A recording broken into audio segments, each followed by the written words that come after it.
Hello, welcome back to Up the Villa. It's tactical debrief time, joined by Justin and Earl. We're going to be going through Earl's wonderfully crafted graphics as usual. We're going to be seeing passing networks, average positions, areas of importance. We're going to go individually on most of the key players in this game. We're going to take a look at the still graphics, and we're going to talk about Jhon Duran's goal over and over and over, just like I've watched it over and over. So I'm going to set you a challenge. If you've watched Jhon Duran's goal more than 10 times, you have to smash a like on this episode, and we'll see who's watching Duran and who isn't. So yeah, subscribe and also comment your thoughts in the comment section down below.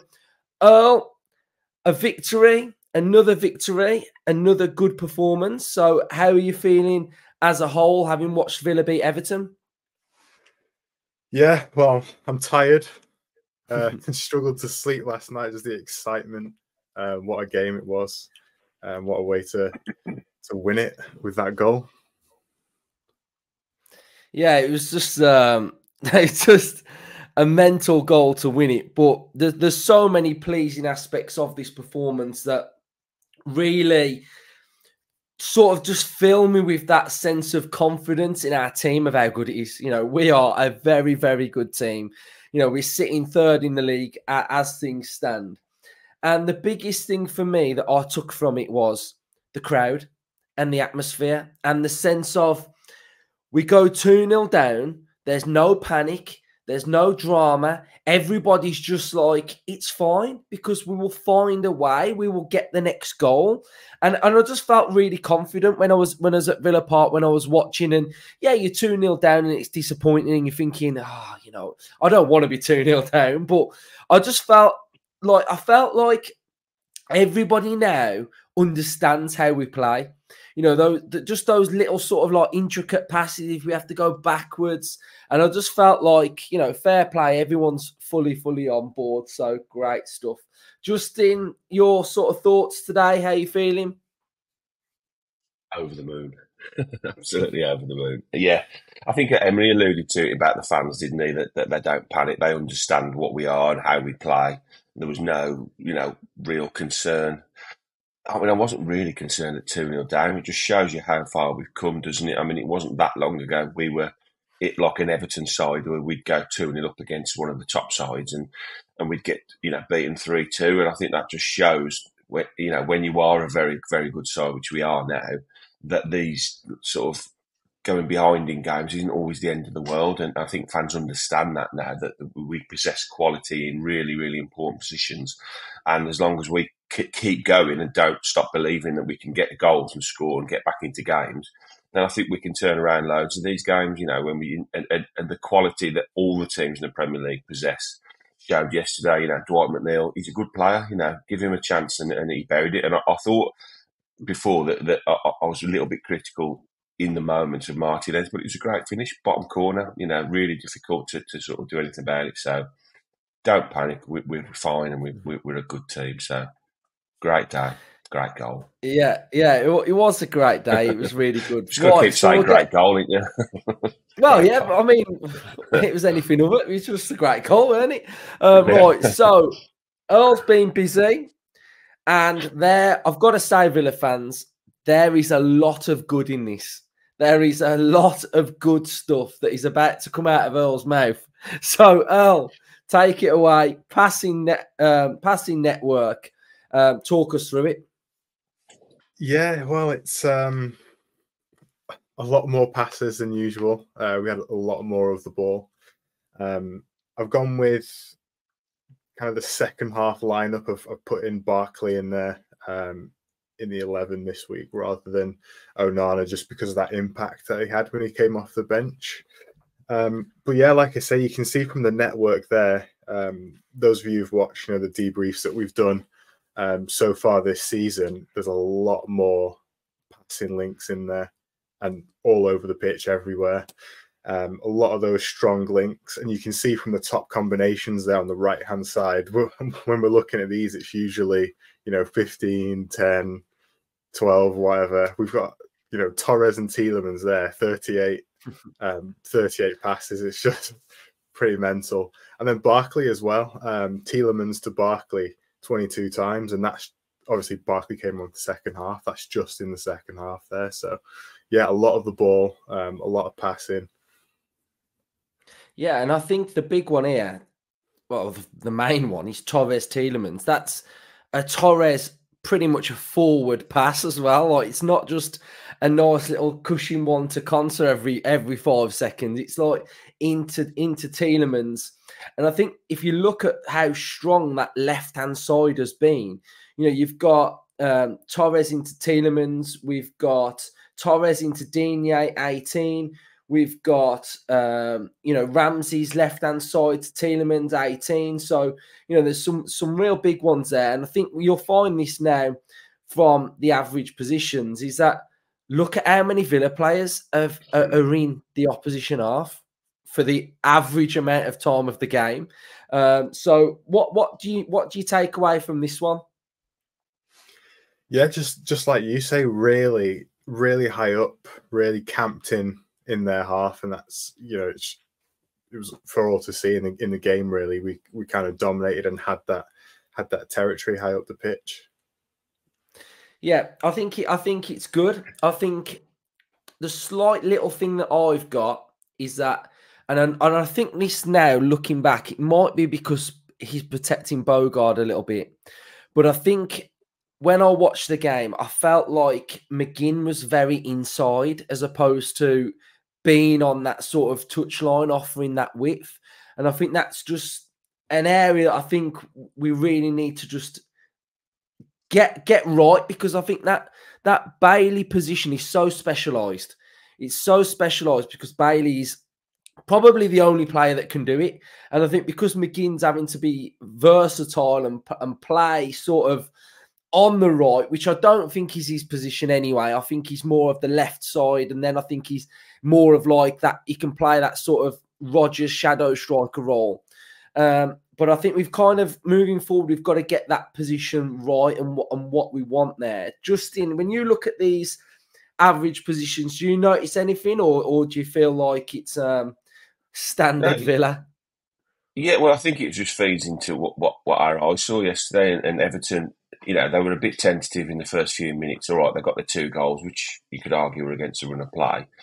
And they sat back quite a lot, didn't they? And then in the second half, especially once we got back to 2-2, you know, he went 5 at the back, and they just basically, I think he just at that point went, right, okay, let's just be you know, try and hold the 2-2, and that you know, that'll be how we'll finish the game. And we just basically were camped in their half, weren't we? So I think it's you know, their deepness and our attacking wise. But I totally agree with you on the McGinn point. He definitely was tasked with sort of sitting a little bit deeper to Bogard. And when you look at that passing network on the left-hand side, it's very strong between Ramsey, you know, Ramsey, Dean, Tielemans and Torres. That's very, very strong there.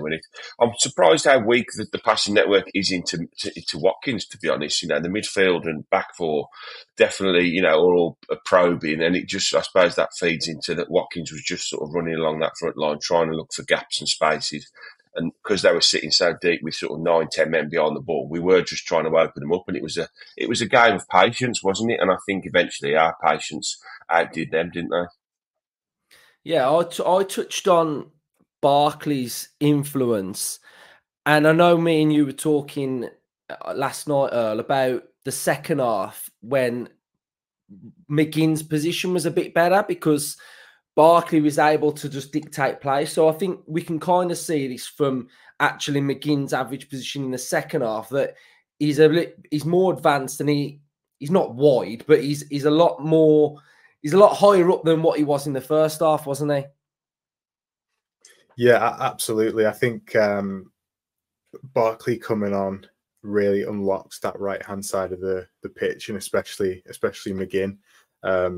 Like you say, he's coming inside to help Bogard, but maybe kind of to help in midfield as well. You know, Onana, you know, struggled a little bit on the ball. So yeah, I think Barkley had that impact, didn't he? Yeah. I remember we said last time when we did the Leicester debrief about McGinn and Bogard, wasn't it? And in that game there was quite a distance between McGinn and Bogard. So maybe it's something that they've took from that Leicester game. Actually, McGinn needs to be a bit closer to Bogard, maybe. I think also as well, I think Bogard, it's not his number one position, isn't it? It's arguably his third position, right back. And at half time, I was thinking, I think it might be right to hook him off here and maybe put Nedeljkovic on, who had a really good international break and was up against some really top players. But I think it's probably doing him good keeping him on the pitch, to be honest, and giving him that extra confidence to say, okay, you had a bit of a torrid time in the first half, but you're learning your craft there, aren't you? At right back, it's a new position. They're obviously working a lot of it in training. And I think that McGinn sort of role in the first half that you've highlighted, where he's sitting a little bit deeper, is just giving him that little bit of cover and a little bit of confidence that, we have people are there to help you out. You're not new to this role. Attacking wise, he's not as sort of outgoing as sort of a cash in that role, but he's learning, isn't he? In that second half, maybe, like you say, with the Barkley introduction, who's got that experience and it's an old head in the midfield. And he did put his foot on the ball a bit more than Onana did, and he was happy to sort of retain possession a little bit more and look up and just spend that little bit longer looking for a pass. Helps the likes of Bogard to maybe sort of settle in and think, okay, now I can find a position and be found by the ball. Yeah. Earl's one of Earl's big things has been trying to get Watkins on the areas of influence. So, I mean, you've done well to fit pretty much the whole team in one half of the pitch as well. So, what's going on here for anyone who's not been watching our debriefs? Yeah, so this is what I've called areas of influence. So I've kind of taken where each player have had the majority of their touches, passes, tackles, etc., defensive actions. And I've given each player kind of a bubble, showing you where they had like the majority of their play essentially on the ball and defensively as well, where possible. And this week, again, once again, camped in their half. We might usually see most weeks, the back four, especially a lot deeper, a lot more touches, maybe if we're, trying to beat a press. But yeah, this week it was a lot of play in their half, like you can see. Yeah, and they're quite like long bubbles, aren't they? Like they're starting positions to where they actually can go on the pitches. Look at, Torres, if you see through where Torres is, it's sort of like where Ramsey's finishing. So yeah, Torres is one is really, really cool there. So we've got 17 shots for Villa, 6 for Everton. You can see that we are really sort of peppering their goal. Now, we need to talk about Youri Tielemans, Earl, because this is incredible. Like 138 passes in a game of football. I mean, I can't catch my breath with it, really. How impressed were you with Tielemans? Because we've spoke about him in this double pivot with Onana and, missing Luiz. And this has got to be the best football we've seen with Youri Tielemans. Yeah, absolutely. I mean, that many passes, but it's also 91% accuracy, and that's including a couple of corners in there as well. So it's pretty unbelievable. He's been that kind of you can see a lot of the passes are like I call it the metronome in the Villa side. He's that general, isn't he? He's really commanding and dictating play for us. And yeah, a lot into the final third as well. He played a lot of passes into the box, carrying that threat. Maybe not all of them came off, but yeah, I was massively impressed with Tielemans again. Big player for us. I'd said in a pre-season season preview that I felt he could be our player of the season this year. Tielemans, but it was a big season for him, and he started the season fantastically well. Yes, he hasn't got the competition quite yet because of obviously Kamara's injury and still Barkley finding his feet back into the team. But I think these performances he's showing, it's going to be very, very difficult to sort of leave him out the side at the moment. He reminds me a little bit of a Kante, but with more sort of progressive passes in the final third. I think he's more he's more tactically aware, maybe. Kante was more of a defensive player that would just use the ball very well to give to players that could create, whereas I think Tielemans can do both. He creates and he can sit back and like you say, turn the ball over like a metronomic. Get the ball, give the ball, get the ball, give the ball. Always be in space, always be available for somebody who's in trouble. And I think that kind of player is so important to any side. And we've got 2 or 3 of them that just keep that ball turning over. It's the consistency as well. He's a player that we've talked about in every single debrief episode so far. Consistency is it's what every midfielder should be, isn't it? Every team wants a player that can sit in the middle of the park, demand the ball, be available for the ball all the time. I mean, I'll go back a long way, Earl, and I remember Gordon Carron's playing in the middle of the park, and he was always that player for us. He did everything. A little bit smaller in stature than a Tielemans, but I just remember watching him thinking, he literally has the ball all the time, and whenever anybody's in trouble, there's Sid, and he'd be there, and he'd always turn away from trouble, and he'd find himself in an acre of space, and he could pick a pass. High praise indeed. Very good. He's a joy to watch at the minute. Jacob Ramsey, again, really good on that left-hand side. You can see a lot of his final third passes, a lot of accurate work there, 94.60% passing accuracy. And he was a big threat on that left-hand side because he held a little bit of width, but he came inside, which posed Everton some big problems, which I'll show you in a second, the problems that he posed. McGinn, you can see that we sort of touched on it a bit earlier, coming inside a little bit. I felt like he had an okay game, but I think he's going to get better. We know it's a long season. Pau Torres, just an absolute baller in there, doing things really, really well with the ball. We know his physicality at times is a little bit, I don't know, sometimes I just want him to be a bit tougher, but it is what it is, I guess. He's got to work on his game, that. is it? No, it's not his game, and I just think that's just what he is. Do you know what I mean? Like you've got the good stuff, you've got the little thing that we know he's not so great at. But I definitely think Dyche pinpointed that yesterday because there was a definite. I mean, he left one on concert. Calvert-Lewin left one on concert early. He was barging into everybody, and I think halfway through the second half, I don't know whether it was Anan or someone actually left one on him, and I thought about time somebody gave him some back. But it's not an issue with Torres because all of his positives massively outweigh that small negative that he's not a massive physical centre half. And I think last season we probably said that's why we missed Tyrone Mings at times, because when you are up against that big bulldozer English old centre forward, which there's not that many of them around these days, that's where you think, okay, do we throw a Mings in today or a Carlos who's really strong? But I also got to give credit to Calvert-Lewin. I thought he was really, really good yesterday. What I will say with Torres as well, he there were them moments where Calvert-Lewin outmuscled him. Probably should have done a defensive actions graphic as well for Torres, to be fair, because he had quite a few defensive actions. I thought he did try and be aggressive, especially with kind of the ball recoveries and interceptions and getting that ball back. I think he must have had eight recoveries as well. So there were times where he was quite aggressive and trying to push up on them and winning the ball high up the pitch. When we applying that pressure high up and we've got the ball in their half and then we lose the ball.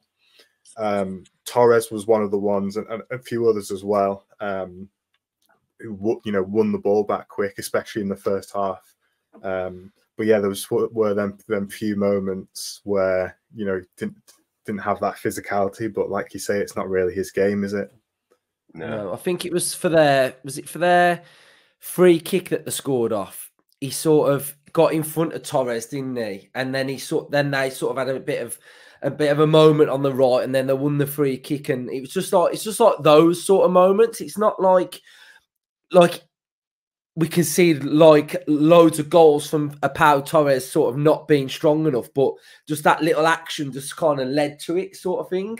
One player for me that was, again, fantastic when he came on, and it's one of those, isn't it? It's like some people will go like, where's Ross Barkley going to play? Like, what's he going to do? Or I don't really think Ross Barkley's gonna do anything at Villa, but this is why. And I know Justin's massive on sort of like squad game, but Barkley comes on and he's like another version of Tielemans / like tempo ticker. And the big thing for me, which I was massively impressed with, was him fronting up Everton. What I mean by like him fronting up Everton is like he'll just chill with the ball and he can look at where he wants to pass it, and he's just confident in that sort of like mid-block area. And I think it's an area of Villa that this season we're going to need to utilise a lot, because there's going to be a lot of teams that come and just sit there. And I think Barkley, he's good because he'll sort of look like he's going to shape a pass out to the right, and he'll just bring it back inside and then just have another look at what's going on. And I just think that was fantastic. And Earl, how impressed were you with Barkley? Yeah, really impressed. I think we said last time again with the Leicester, he came on and he had 100% passing accuracy. He's come on again yesterday and had 98%. He just misplayed one pass, and it was exactly what we needed. He's a different player, different option, and to Onana, it allows you to change the game tactically. Like I say, we needed to unlock that right hand side, and he came on and did that. And then also, once we've got the second goal, got the third goal, and then Everton are getting a bit frantic, and they want to make the game a bit more end to end, a bit more high tempo. We've then got Barkley, who can come on, he's comfortable on the ball, and then, like I say, 98% pass accuracy. He's keeping the ball as well, not giving it away, and having that possession.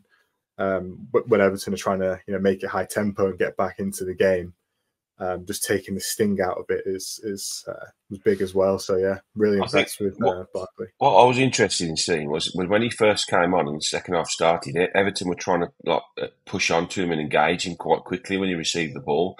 But after about 15 and 20 minutes, they sort of almost gave up trying to nick the ball off him and just sat off and just tried to sort of pick off his passing routes and try and shut down where he was trying to sort of feed the ball into.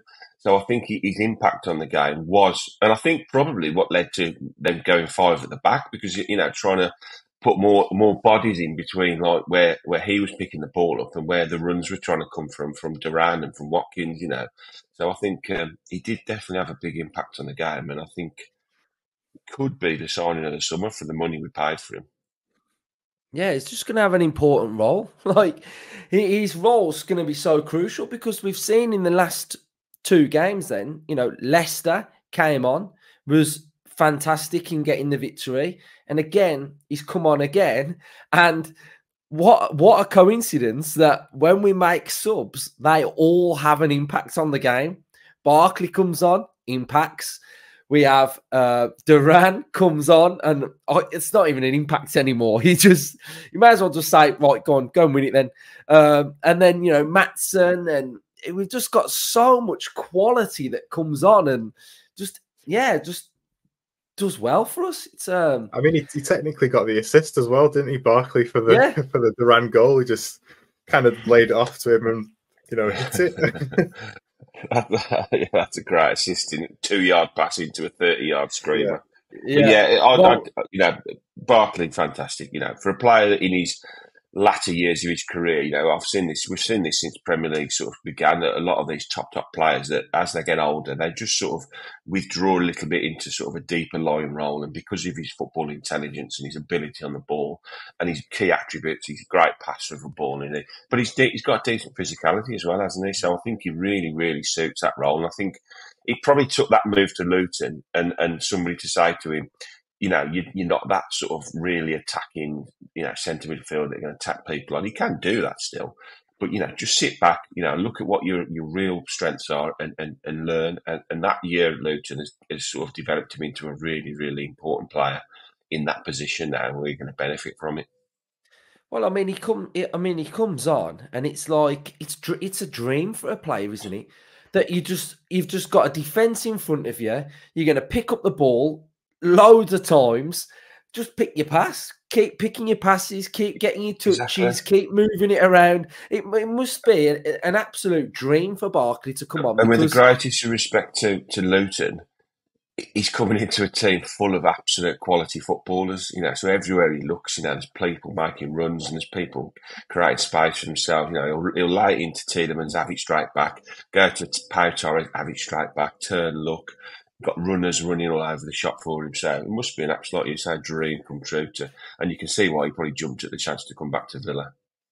Yeah, I've got to give props to Emery as well, because from a tactical perspective, that sub was exactly what we needed. And making a sub at half time like that, it just changed the game. So you got to give props to the manager. I was watching on TV, and the commentators when Barkley came on, they didn't quite understand that change, and they never do.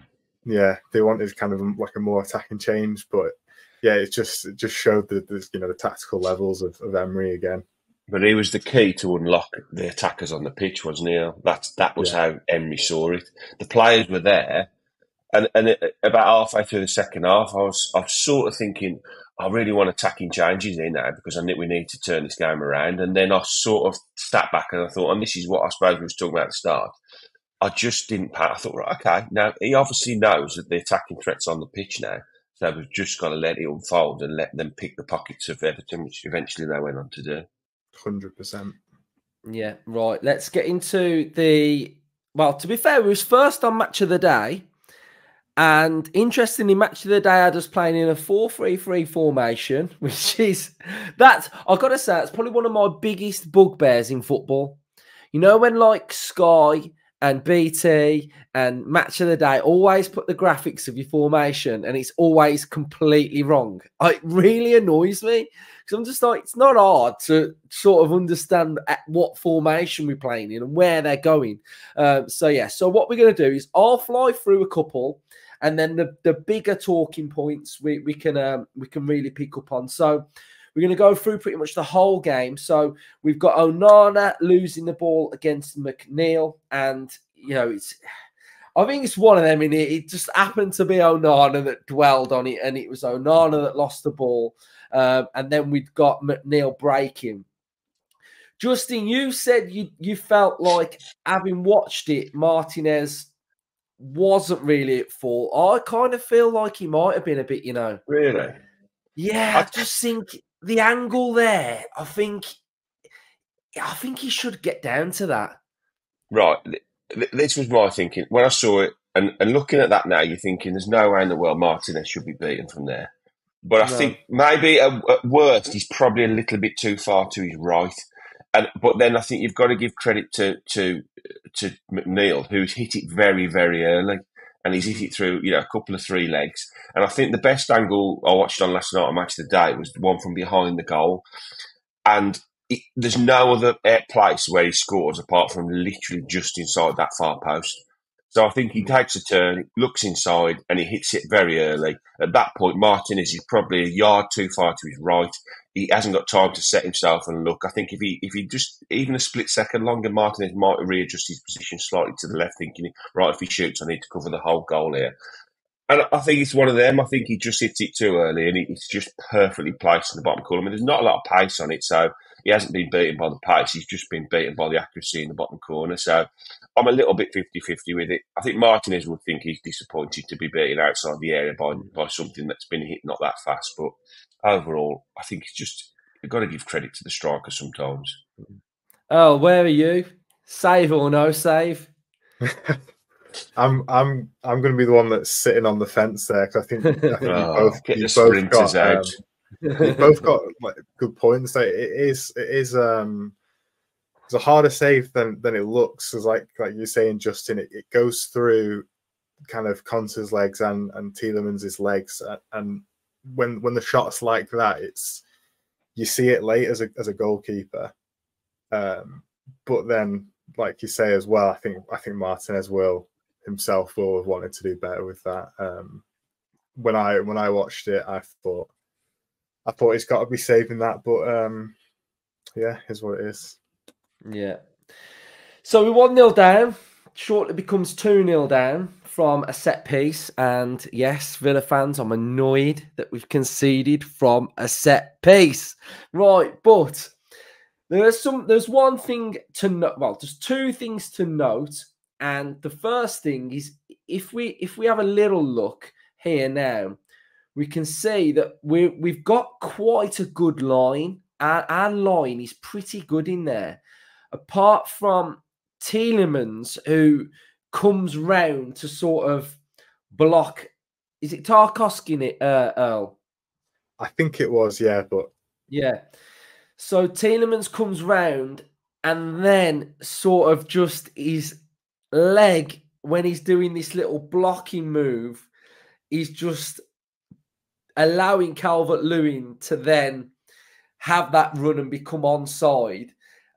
So yeah, the line's quite good apart from Tielemans. So yeah, we've just got to make sure we just sort that out. But they've probably done that on purpose. A bit of wanted us to block it, which will then play on Calvert-Lewin. So we're 2-0 down, and it's frustrating. And they're two goals that were sort of counter transitional moments, and Villa are 2-0 down, but you can see now the good stuff is starting to happen. And when we looked at that graphic about Ramsey sort of going inside a little bit, by Ramsey going inside, it's meant that 3 Everton players are sort of looking at Ramsey's position, and then that allows our shape with what we really want to do. We really want our left back to be actively as a winger bombing on.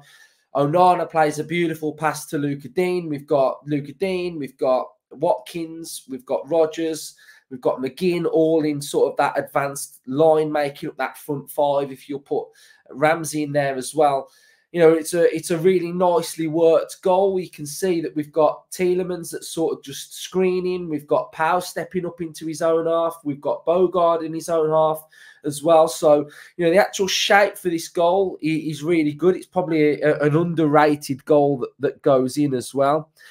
So we get a goal back. Really good header from Watkins at the back post. And then this is another thing that I spotted, a big chance for Calvert-Lewin at 2-1.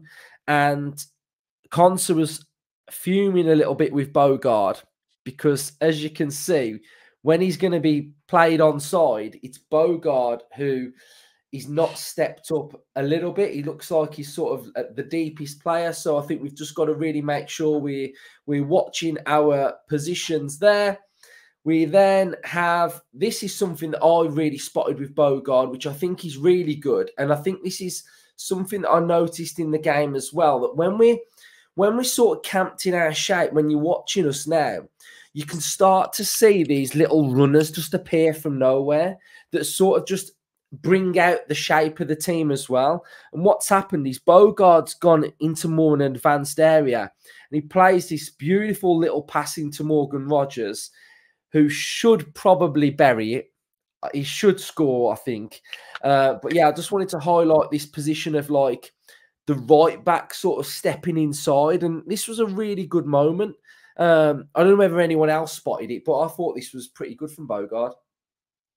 Yeah, I really like this play specifically. And I think this is typical Bogard, to be honest. If you watch him in the academy and those kind of things, this is a kind of pass that he can play really well. And Rodgers in this example and a few other examples as well, he made some really intelligent runs.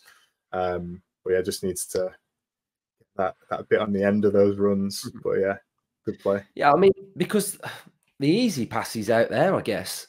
He could take a quick touch and just knock it out wide, and it allows Everton then probably to get set if it goes out wide. But, he's playing that forward pass that's like, well, it's like a De Bruyne pass, isn't it, really? Straight through, slipped it through the lines. And, yeah, I think Rodgers needs to work on his finishing, guys. I'm not going to be overcritical on him, but I think he's got to bury some of these chances that he's getting. Yeah, 3 good chances yesterday, didn't he? Yeah, a couple in the first half when he cut inside on his left foot, and he just needed to set it a bit further outside of the keeper. And I think he hit practically straight into the keeper's hands. But I think that's a he really keeps good getting in point. good positions, though, doesn't he? Yeah, I think that's a really good point, Justin. To be fair, I think if you watch him play for the England under-21s, he's on the left, and when he's cutting in onto his right foot. And when I've seen him for Villa, the ball striking is just not the same. Like when he's playing for England under-21s, he struck the ball like really cleanly. But then for Villa, it doesn't quite seem to be hitting it as cleanly. And I think that maybe because he's on the right and coming in onto his left, maybe. I think the 2 in the first half, especially, was. I mean, he was playing a bit, obviously, more centrally and a little bit more behind Ollie, so slightly to the right, I suppose. So the first 2 in the first half were cutting in on his left, and I don't think he's as strong on his left, definitely. But the one in the second half that Luke's just highlighted there, when he runs onto the Bogard pass, I think he's done the right thing going across the keeper. You're always told to go across the keeper because if the keeper sort of pushes it out, then you've got follow-ups, haven't you? But sometimes I think you just want to leather it into the right-hand side, don't you? Because the keeper's probably always expecting it to go across you. But it's a minor criticism, you know. He's done really, really well this season. I know we're not hammering him or anything, but I think you are right. I mean, we saw it with Ollie Watkins in his infancy at Villa. You know, a lot of criticism with his finishing. But I think he's only going to get better, isn't he, Rodgers? Yeah. This was a beautiful ball from Yuri Tielemans that was semi-cut out by Harrison, played it into Ollie Watkins, and this was the goal. But, you know, we've spoke about Tielemans. We've waxed lyrical about Tielemans, but here's Tielemans, like, pinging that nice little beautiful ball in behind. We've got another one where Rodgers flashed it across the goal to Watkins, could have had his hat-trick. I was disappointed with that one, you know, Luke, because I up that end, and it was a lovely pass, wasn't it? It was like 3 passes, and he released Rodgers, and Ollie was in so much space, and it was a pretty straightforward like square across, and I think Rodgers looked disappointed that Ollie didn't get on the end of it, and Ollie was bloody punching the ground, going, "Why didn't you just square it to me?" So yeah, it's disappointing because we opened them up like a can of beans, didn't we? Then it was absolutely cracking. Yeah, it was really, really good. And then this was another beautiful pass from Pau to Maatsen. Maatsen put it on a plate for Ollie Watkins, and I thought it was offside. Do you? Maatsen. I think if he'd have scored, he would have been offside, yeah. Eagle-eyed Justin from where he sits. Right, now, we've got to talk about something. Right. I don't think we've spoke about it enough yet. Right, but I want to break this down because there's one thing that I've spotted that makes the goal, and it's Duran's movement that I think adds to this. So I have watched this goal quite a lot, so I have spotted a few things. But Duran takes a touch, bit of a heavy touch, but his power and speed enables him to pass it back to, I think it's Tielemans. So it enables him to pass it back to Tielemans. But what he does is he makes this clever little, and it's like a little hop. He like hops back inside. And by hopping back inside, it just gives him this space here because it opens it up completely. And it opens it up for Tielemans, but then it opens it up for Barkley to just pop him off one. So he's got all that space now there, Duran, from that little moment of like just being there and then like hopping into that little space there. And then, I mean, this is a nice little cushioned pass as well. You know, it needs to be cushioned. It needs to have the correct weight on it. And then I don't know how far that out. How far is that?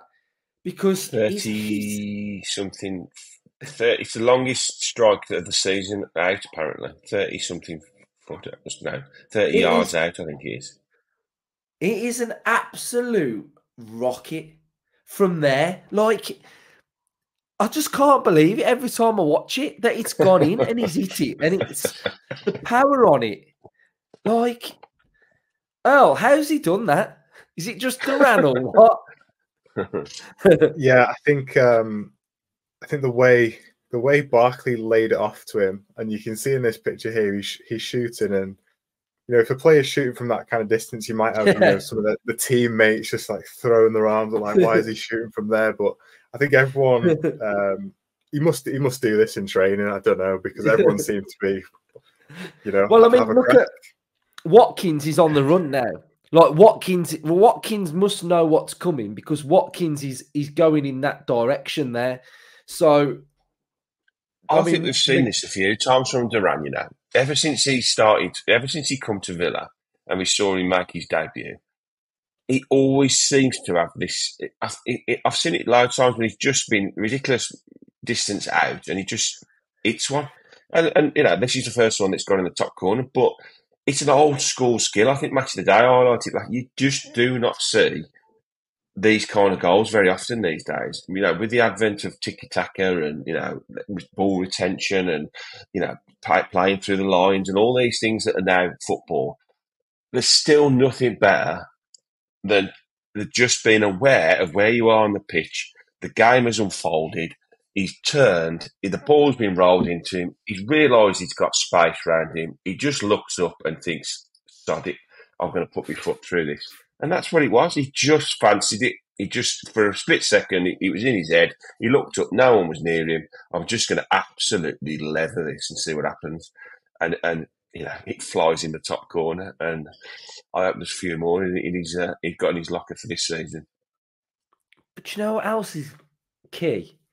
It's like it's never in doubt when he hits it and he scores and he celebrates. His celebrations aren't like, oh my God, like he expected it to go in, didn't he? He just went, that's just me, innit? I thought I'd whack it in the top corner, so I did. That was like, he was just running off going like this, wasn't he? Yep, that's me. I'm just like, I really like that sort of like self-confidence with that. Like, it's absolutely mad. And he's won us the game again. 3 games. 3. Our 3 wins have all been Duran winners. So just absolutely mental stuff. And so I think we've gone through quite a lot today. We've gone through all of the usual stats by Earl. I'll put Earl's socials in the description to the video as well. So go and check his socials out. And another win, another pleasing win. We've spoke about the good stuff. We've spoke about the stuff that needs to improve as well. I think we all know that certain things do need to improve and stuff, but the positive signs are there, that the mentality's there, that is the big thing as well. And we don't know when we beat, and I think that's a very underrated trait in football. That I grew up watching football in the 90s, early 2000s, where Man United literally won it on mentality, and no one could get nowhere near him at Old Trafford because you didn't stand a chance. You could be 2-0 up and you'd lose. We've seen that. We've seen that Makeda guy. But it's huge knowing that you're not beat, and even for the players, that if you go 2-0 down, we know we can get things back going. And I think we spoke about this last season on the road to the Champions League, that there'll be big moments this season. And I think this was probably one of those big moments that at the end of the season, we might look back on and think, you know what? That game got us that belief that at home, if we're 2-0 or 1-0 or whatever, we can get back into games. So I'd say that's first big moment of the season, especially with Duran's goal as well. So, cheers everyone for watching. Glad you've all enjoyed it. Smash the likes, comment and subscribe. Up the Villa. Up the Villa. Up the Villa.